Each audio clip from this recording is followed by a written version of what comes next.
आपकी अम्मी, आपकी माताजी जब आपको खाने के लिए बुलाती है और पूरे परिवार को एक साथ बैठकर खाने के लिए कहती है तो बड़ी बार लोग इस पर ऐतराज़ करते हैं। हमारे घरों में अब रिवाज हो गया है कि एक साथ बैठकर खाने वाली तबीयत जो है अब रही नहीं है। माँ बाप बुलाते रहते हैं लेकिन बच्चे अपने अपने कमरों से फारिग हों तो तब आकर वो बैठें और एक साथ खाना खाएं। और उसके बाद जब एक साथ बैठते भी हैं तो नज़र फ़ोन पर लगी हुई होती है, तो जाहिर सी बात है वो परिवार के साथ खाना खाने का जो मौका मिलता है उसका फ़ायदा लोग नहीं उठा पाते। एक सर्वे हुआ है, अमेरिकन हार्ट एसोसिएशन ने एक सर्वे किया जिस सर्वे का मकसद ये मालूम करना था कि अगर एक साथ बैठकर खाना खाया जाए तो क्या इससे स्ट्रेस कम होगा या बढ़ेगा। अक्सर लोग ये कहते हैं कि अगर आप एक साथ बैठते हैं तो आप लड़ते भी हैं, झगड़ते भी हैं, शोर भी करते हैं और वाद विवाद भी हो जाता है, बातों बातों पर बहस मुबाहिसा भी हो जाता है। ये सब चीज़ें होती हैं, लेकिन क्या इससे स्ट्रेस कम होता है या इससे स्ट्रेस बढ़ता है।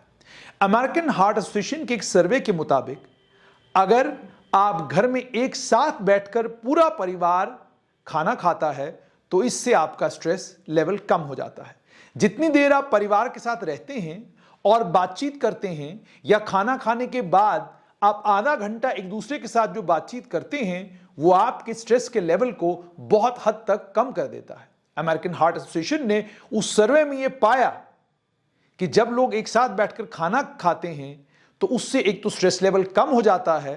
और सिर्फ इतना ही नहीं बल्कि ये दिल के लिए भी बड़ा मुफीद है। यानी दिल के लिए बहुत अच्छा है कि अगर आप एक परिवार हैं और परिवार होकर आपको मौका मिलता है और आप सभी लोग शाम को या तो डाइनिंग टेबल पर बैठकर या जमीन पर बैठकर खाना एक साथ मिलकर खाते हैं। आजकल भी बड़ी तादाद में ऐसे लोग हैं जिन्होंने घरों में इस बात का एहतमाम करके रखा है या जिनके घरों का माहौल ऐसा है कि रात के वक्त में जब तक परिवार सारा इकट्ठा नहीं होता तब तक खाना नहीं खुलता। परिवार इकट्ठा हो जाए उसके बाद खाना खुलता है और सभी लोगों को खाना मिलता है।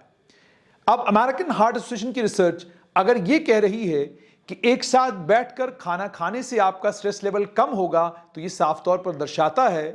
कि भारतीय समाज हो या एशियाई समाज हो, इस एशियाई समाज में ये जो तबीयत है कि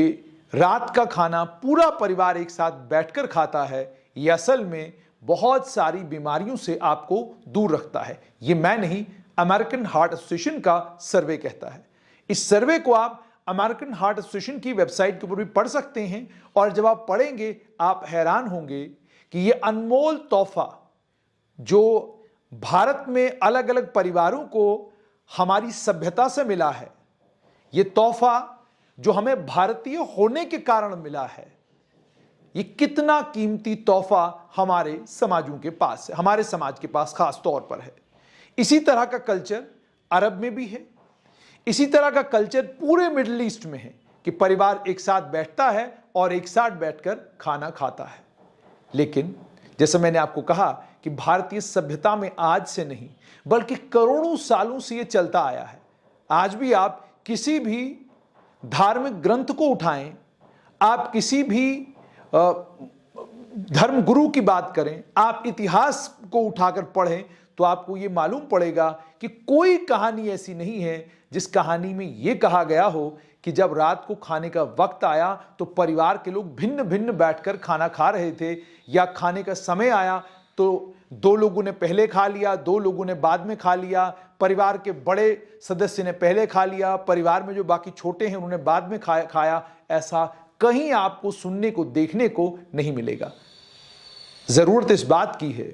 कि हम यूरोप, अमेरिका, इंग्लैंड से वो तमाम चीज़ें सीखें जिनसे हम आगे बढ़ सकते हैं, जिनसे हम साइंस के फील्ड में, इलेक्ट्रॉनिक्स के फील्ड में या बाकी जितने भी फील्ड हैं उन फील्डों में आगे बढ़ सकते हैं। लेकिन जब बात समाज की आए, जब बात सभ्यता की आए, जब बात कल्चर की आए, जब बात सिविलाइजेशन की आए, जब बात आए माता पिता की, जब बात आए परिवार की, तो यकीन जानिए भारतीयों को किसी से भी कुछ सीखने की ज़रूरत नहीं है। सब कुछ हमारे पास है, बस इस सब कुछ को दोबारा से जिंदा करने की ज़रूरत है। ये मैं नहीं, साइंस कह रही है।